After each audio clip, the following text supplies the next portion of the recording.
हम किसी भी सब्जी का स्वाद तभी पाते हैं अगर उसकी ग्रेवी अच्छी बनती है। और ग्रेवी में जो 3 प्रमुख चीज़ें होती हैं उसमें लहसुन, प्याज और टमाटर। टमाटर का जिक्र जब भी आता है तो अटल जी का वो कार्यकाल याद आता है जब टमाटर का भाव आसमान छू रहा था। उस दौर में एक गाना भी बना था कि अटल जी टमाटर अनार हो गए, तो अनार के रेट में टमाटर बिकना शुरू हो गया था। निश्चित तौर पर टमाटर का कई बार ऐसा मौका आता है कि जो टमाटर 30 रुपये प्रति किलो बिकता है उसका मंडी रेट 200 रुपये से 250 रुपये प्रति किलो हो जाता है। टमाटर की खेती को हर समय लाभ की खेती माना जाता है और पूरे साल उगाई जाने वाली फसल भी है। लेकिन टमाटर की खेती में बहुत सारी सावधानियाँ बरतनी पड़ती हैं, कीट और बीमारियों का प्रबंधन करना पड़ता है, परिश्रम की ज़रूरत होती है, समय समय पर दवाओं और पोषण की ज़रूरत होती है, उसके लिए भी हमें सतर्क रहने की ज़रूरत होती है। आज हम एक ऐसे किसान के खेत में हैं जिन्होंने पहली बार टमाटर की खेती की है और उनके टमाटर की फसल में कुछ बीमारियां दिख रही हैं जिससे जो टमाटर के पौधों की बढ़वार है वो न केवल थम सी गई है, पत्तियां सिकुड़ गई हैं और पौधे ऐसे लग रहे हैं जैसे वो उस पर झुलसा आ गया हो, यानी जल गया हो। तो उसके समाधान के लिए आज छुट्टी का दिन है और समाधान के लिए हमारे साथ एक्सपर्ट हैं, उद्यान के हार्टिकल्चर के एक्सपर्ट हैं मंगला जी।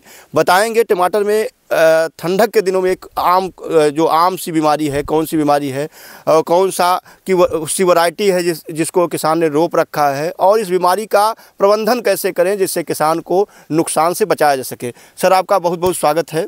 और आज हम लोग थोड़ा इतर बात करेंगे। हर बार हम लोग रोपाई की बात करते हैं, किस्मों की बात करते हैं। आज हम बात करेंगे फसल को नुकसान से बचाने के लिए जो उसमें कीट और बीमारियां लगती हैं। तो एक पौधा दिख रहा है जिसकी बात मैं कर रहा हूं, देख सकते हैं दूसरे पौधों की अपेक्षा ये पौधा पूरी तरीके से बढ़वार रुक गई है।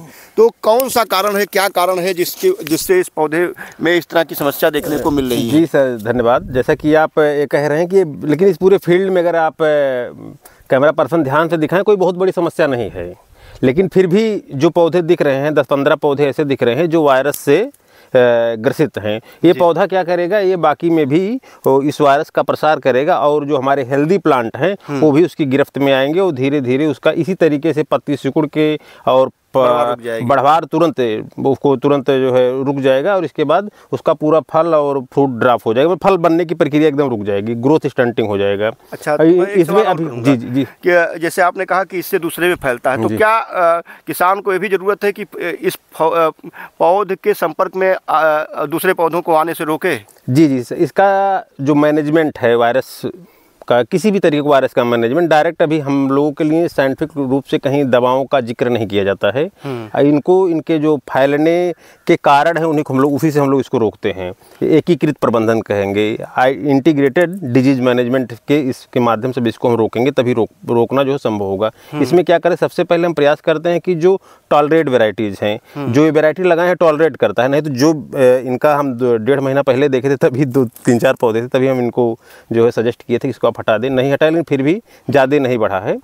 तो एक तो टॉलरेट वेराइटी लगाएं, अच्छी कंपनी का जो है डिजीज फ्री वेराइटी लगाएं। कहीं नर्सरी से लेके आ रहे हैं तो ये ध्यान रखें किसी तरीके का उसका पत्ती मुड़ा तो नहीं है। हो सकता है कुछ उसी जब आपकी नर्सरी लगी रहती उसी टाइम उस पौधों में उसके लक्षण आने शुरू हो जाते हैं। अच्छा। तो वहाँ से भी आ सकता है। फिर क्या, तो जब हम लगा दिए 15-20 दिन बाद कुछ की पत्तियां जो है ऐसे सिकुड़ना शुरू होंगी। थोड़ा सा तोड़ भी लेते हैं, इस पत्तियों को दिखाते भी रहिएगा, लेकिन इस पौधे को तो अब नष्ट करना ही। जी, लेकिन प्रयास करें दूसरे में ना टच हो ये चीज़। जी। तो अगला जो ऑप्शन होता है इसको रोकने का, कि जब किसी पौधों में लग गया ये चीज़, किसी पौधे में लग गया, दिख गया पत्ती सिकुड़ी हुई है और ग्रोथ एकदम रुक गया, मतलब एकदम अलग दिखेगा वो, उसको हम उसी समय वहाँ से अपरूटिंग यानी उखाड़ के कुछ दूर ले जाके गड्ढा खोद के दबा देंगे।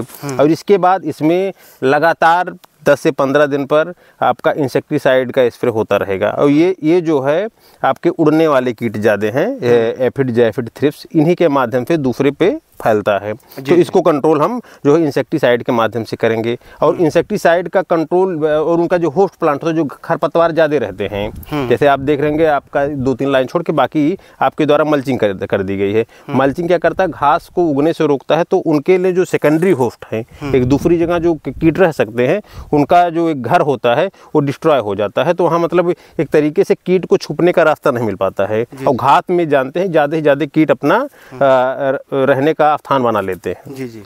तो घास को वहाँ रोकेंगे। तो ये एक तरीके से पूरी कीटनाशकों का जो है एक निश्चित अंतराल पे स्प्रे, और अगर कोई रोगग्रस्त पौधा उसे उखाड़ कर फेंकना।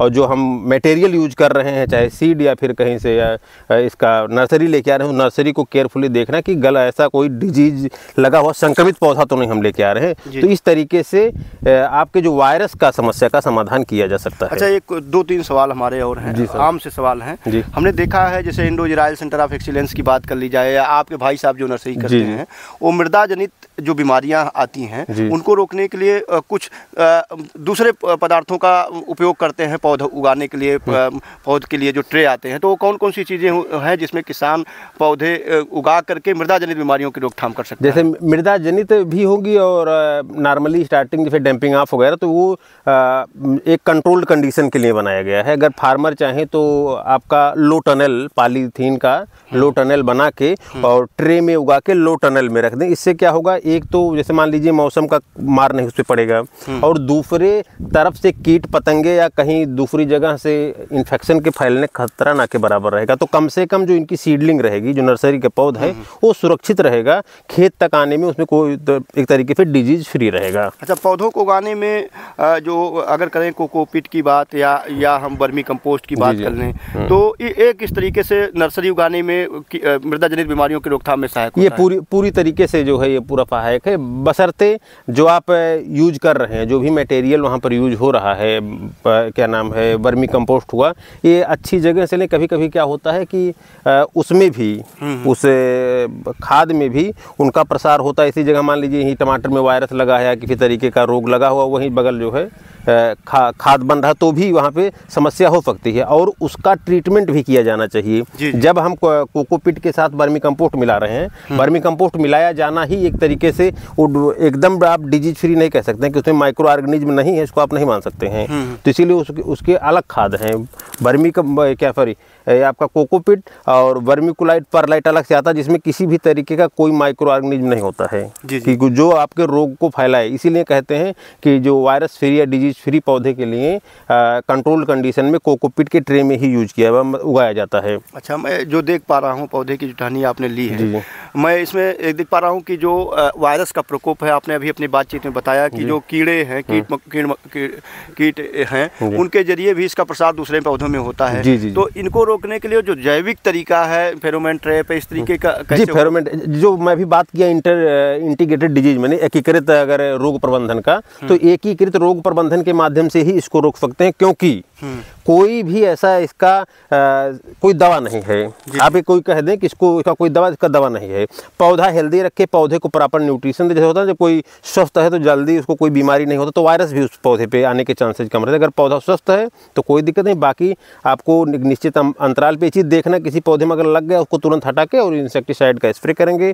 घास फूस खेत में प्रयास करिए ना के बराबर रहे, और जो पौधे को जो मेन है, पौधे को न्यूट्रिशन बराबर देते रहे। अगर वो पौधा स्वस्थ रहेगा तो किसी तरीके की बीमारियों से जो अपने आप को बचाव कर सकेगा। अच्छा, एक चीज़ और करूँगा, जैसे आपने बात किया, अगर टमाटर के किस्मों की बात करें, बहुत सारे किसान जो पहले ज़मीन पर फैलाव करके पौधे रोपे जाते थे, उसका पौधा फल सुंदर नहीं होता था, बहुत सारे दाग धब्बे हो जाते थे। असीमित बढ़वार वाली ये 3 तरीके की प्रजातियां होती हैं।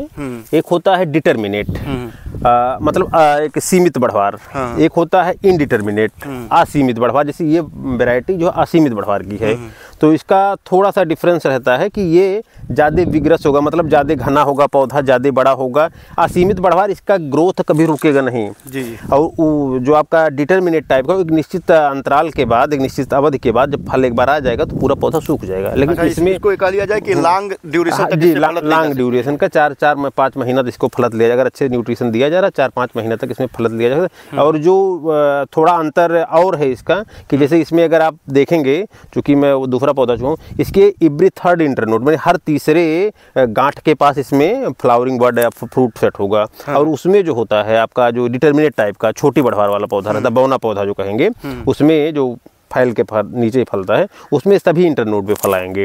ये दोनों में एक मेन डिफरेंस होता है। और इसका फल जब आप देखेंगे, इसके फल का जो स्किन होता है थोड़ा मोटा होता है, लॉन्ग ट्रांसपोर्ट के लिए अच्छा होता है, जल्दी फूटता उठता नहीं है। अच्छा, दूसरी चीज़ें मैं कर रहा हूँ कि जो दर्शक हैं, चूँकि असीमित बढ़वार वाली किस्मों की बात आपने की, और जो मैं किस्म देख पा रहा हूँ इसके फलों की शेप और साइज, बनावट और जो है उसका वो बढ़वार, जी जी, ये थोड़ा दूसरे जो सीमित बढ़वार किस्में हैं उससे ज़्यादा इसकी डिमांड जो है सुंदर दिखने में लगता है। जी तो कौन सी वैरायटी किसान ने रोप रखी है, क्या राय देना चाहेंगे सीमित बढ़वार वाली अगर और किस्मों की बात करें, जैसे नामधारी की भी कुछ वो है, जी, तो कौन कौन सी ऐसी किस्में हैं जिसको किसान भाई रोप सकते हैं अपने यहाँ? देखिए, प्रजातियाँ प्राइवेट कंपनीज की ही ज़्यादा आई हैं, ज़्यादा वही चल भी रही, किसानों के लिए अच्छा है। उपलब्धता यहाँ जैसे जब हम बात करेंगे वाराणसी सेंटर की, वेजिटेबल सेंटर की, वहाँ भी प्रजातियाँ हैं लेकिन किसानों के पास पहुँच नहीं हो पा रही, वो उपलब्ध नहीं करा पा रहे हैं। तो एक ही रास्ता बचता है प्राइवेट सेक्टर की जो संकर प्रजातियाँ हैं, उसमें जी सेंजेंटा, जी सेंजेंटा की वैरायटी है, ये है आपका 1057 है आपका सेंजेंटा की ही साहू है, और उसी का हिमसोना है, और आता है आपका इंडो अमेरिकन का नवीन 2000, हाँ, जो आपका साहू प्रजाति है वो सेमी डिटर्मिनेट है। अच्छा। वो बहुत बड़ा नहीं होगा लेकिन फिर भी 6 फीट 7 फीट तक जाएगा, और इसका अगर ग्रोथ देखेंगे 10 फीट तक भी जाने की क्षमता रखता है। जो पौधा प्रभावित हो चुका है, जी। इस पौधे से दूसरी जो पौधे हैं या दूसरी फसल के जो दूसरी फसल है उसमें इसका प्रसार ना हो, इस पौधे को नष्ट कैसे किया जाए, इस पौधे को कैसे खत्म किया जाए, उसको हम चाहेंगे एक बार हमारे दर्शकों को बता दें, जिससे दूसरे जो टमाटर की खेती करने वाले या नए किसान हैं जो टमाटर की खेती करना चाहते हैं, इस तरह की समस्याओं से, इस तरह की कीटों से बचाव कर पाए। जैसे देखिए, जैसे ये आपका पौधा ग्रसित है, जैसे ये पौधा आपका एक ग्रसित है, इसको अगर हम पूरा क्या करेंगे, उखाड़ लेंगे, जड़ से उखाड़ के ले चल के इसको फावड़े से गाड़ देंगे। एक चीज़ का ध्यान रखेंगे, उखाड़ने के बाद किसी दूसरे पौधे में, ये किसी दूसरे पौधे में टच ना हो। मान लीजिए दोनों पौधों को उखाड़ लेते हैं। हाँ, जी जी जी जी, इसको जो है इसको ले चल के हम, इसका उपाय जो है, अंतिम उपाय इसका जमीन में दबाना ही है। अंतिम देखिए, इसमें हम बार बार कह रहे हैं, इसका जो है एकीकृत प्रबंधन करेंगे तभी सफल रहेंगे। जी जी। और ये केवल एक उपाय नहीं है, अगर आप टाइम टू टाइम इसमें अगर इंसेक्टिसाइड नहीं डाल रहे हैं, कीटनाशक, कीटों को अगर नियंत्रित नहीं कर रहे हैं, तो एक भी जगह अगर आ गया, चूंकि फंजीसाइड की भी जरूरत पड़ेगी। जी, फंजीसाइड इस पे नहीं काम करेगा, बाकी उस चीज़ों के लिए आपका जो पौधे प्रभावित नहीं है। जी जी। अब अभी ठंडक का मौसम, इसमें 2 तरीके के ब्लाइट रहते हैं। अभी इस खेत में ब्लाइट नहीं लगा हुआ है, ये अच्छा पूरा अच्छे से नियंत्रित है, और फंगीसाइड का बराबर प्रयोग कर रहे हैं आप।